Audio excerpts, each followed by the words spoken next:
or it doesn't get recorded. Okay. There you go. A little closer. Okay. Thank you. Can I have some too? Yeah. Here we go.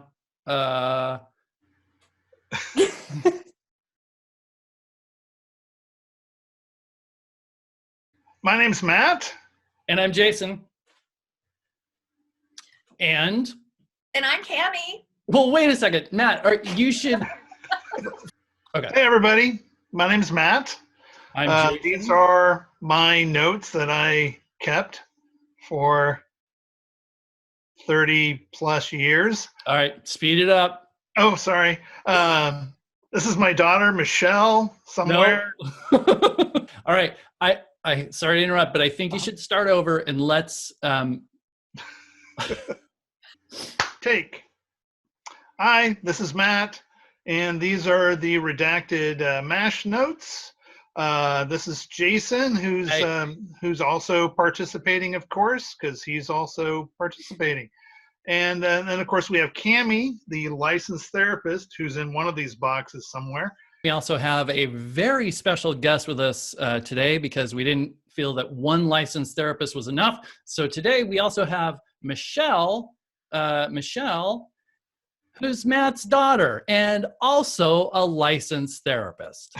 So we have 2 licensed therapists and 2 idiots. So that should work. All right, we're going to start today with a section that we call Stations of the Cross. Can't quite get my own cross to be in the middle here. I think it's a rosary. Yeah, I need a rosary. I think it is a rosary. Is it a rosary? Is that? It does have beads on it on the back. Yeah. Okay. So, Stations of the Cross. I was raised as one of Jehovah's Witnesses. Matt was Episcopalian. Julie was Lutheran. Eric was Catholic.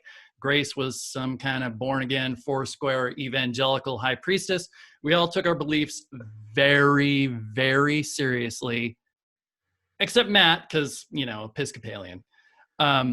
George Bernard Shaw said there is only one religion, though there are 100 versions of it. And that was absolutely true in our group of high school friends. Combine wildly conflicting theologies with angsty teenage self-righteousness. Suddenly it isn't so hard to imagine how religious wars begin. So when we weren't agonizing over our failed love affairs, we were trying to convert each other with lengthy handwritten religious diatribes. We call this episode Stations of the Cross, and Matt will start us off. This is from 5th period, January 21st, 1982. Matt, I've been really bothered by that sermon and going with Jason behind his parents' back and having to lie to his Jehovah's Witness friends. But please, and there's like 8 or 10 E's in there. Don't tell Jason. I don't want to break up, and I don't want him to know or worry or anything like that. Please? Kay? Please? Friends, Grace. She's already broken up with you 8 or 10 times. Now she's going to break up with me?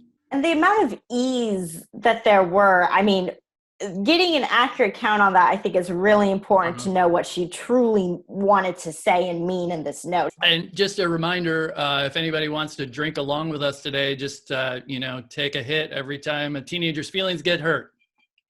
Here comes one of my favorites. Dear friend, God's precious and only Son died so I wouldn't have to go to hell. And he rose again, and someday I'll reign with him. Right now, I'm going through a really hard time. For the last 7 months, I was on top of the world. But for the last 3 to 4 months, I've been really hurting. About 2 weeks ago, I started getting a lot of my fears back, plus some. Satan's trying to deceive me, and he's doing a pretty good job. I now have one enemy, and I'm sure you know who by now. JT. That's me. He really confuses me, Matt. First, there's a weird transition between like this existential spiritual crisis she's having and then, but my one enemy is Jason. Okay, another numbered list. Here are the things that confuse her about me. First, when he breaks up with someone, it's breaking up. But when I do it, it's dumping. Number 2, I talked to him a week ago, and he said if we ever broke up, we could sit down and talk about it and still stay friends or work it out. But so far, he hasn't said one word. He says, you haven't changed one bit since last year, except you're more religious. But I have changed.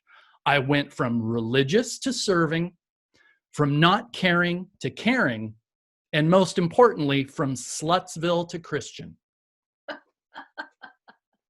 I know I'll never go with Jason again. I wouldn't dare want to hurt him a third time. He probably hates me now anyway. He's ignored me for 1.5 days and probably will much longer. Love, Grace. P.S. I'll call as soon as I can. P.S. Hug. P.S. XO smile. P.S. haha. You know, the cult has a hold. The cult. To say the least. Well, but is it the religion or is it angst about me? And why are those two things commingled in this note is what bothers me. I think you are the cult.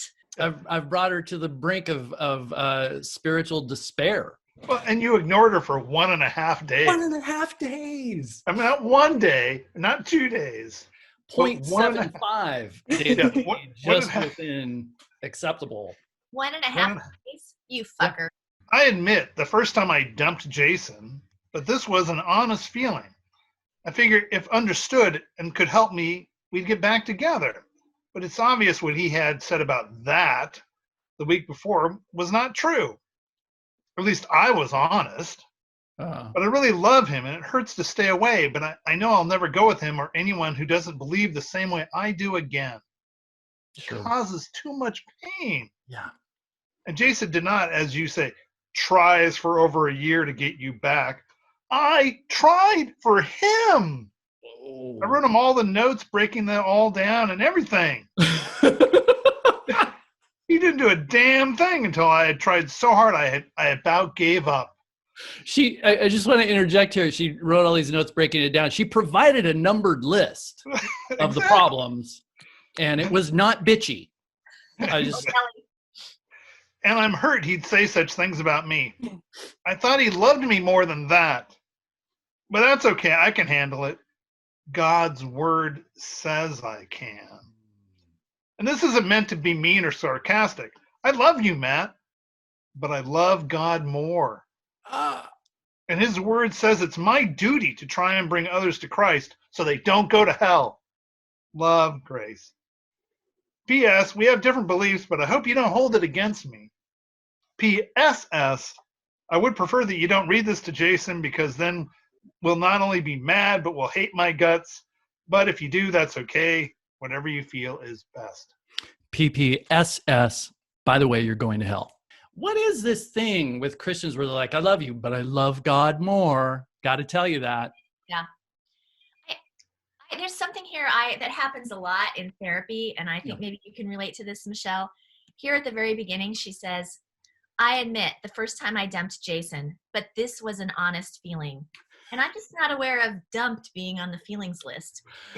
You know, it really is not at all. She's off base there, but I don't know. I mean, Dad, I want to know how you feel when you hear her say that she loves God more than you. I mean, that must have just been like a dagger in the heart to hear that. Well, I grew up with your grandmother who repeatedly told me that she loved God more than me. So I was good with that dysfunction. Now it all makes sense. Is that okay to reveal in a public forum here? I feel like we need to make a genogram here. This note is from a good friend of mine who we will call Tammy. Oh, Tammy. Okay. Tammy. This is our mutual friend, Tammy. I think I remember her from high school. Yeah.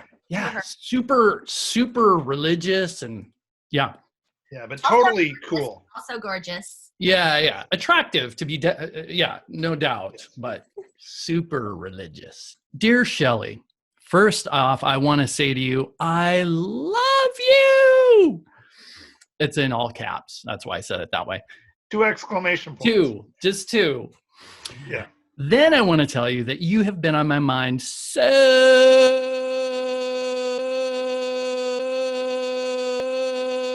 much. You wouldn't believe it. I wish I would have had a chance to see you again before I left, but I knew you were in God's hands. I want to tell you what I feel God spoke to me during one of my quiet times on the bus. I was praying for our high school, so naturally, I was praying for you. I saw the spiritual battle that was going on to get rid of the Bible study, but I believe God has purposes through that struggle. I'm not saying this is a word from God, but I was led to pray that because the media was paying attention to our high school, right now a revival would break out, grades would go up, problems would be solved, all because of the relationships students have with Jesus. And I just want to interject, none of that happened. While all this is happening, those who are trying to stop the BS would see the whole community would be seeing the power of God. And there's a little addendum of BS Bible study. God bless. Tammy, I love you and miss you mega muches. Okay, in Tammy's defense. Yeah, tell us about Tammy's mindset. In Tammy's defense, I mean, her birth order, she's the oldest sister of 3 younger brothers. She thinks she's you know her well. everything. I know her quite well, yes. Okay. And she did have a direct line to God, you know. Really? She lost it somewhere along the way. But I just want to know how she was able to find quiet times on the bus. I do want to say one thing remains really consistent in Tammy's life from that time to this time. She still overuses exclamation points in her writing. Really? Yes. Somebody should talk to her get her a writing coach or something. Get her a writing coach. Does she still use mega muches? Not much. Megally. I mean, I can't let it go without noting the complete lack of self-awareness that would lead you to say, while all this is happening, those are trying to stop the BS would see the whole community. And then like afterthought, oh, I meant Bible study. That's so funny. When you showed me this note, I was like, I called it the BS. There's some kind of Freudian slip going on there. Yeah, clearly. Wait, you called it? I thought Tammy called it. Oh, yeah, wait a minute. Tammy, yes. Yeah, that was our friend Tammy.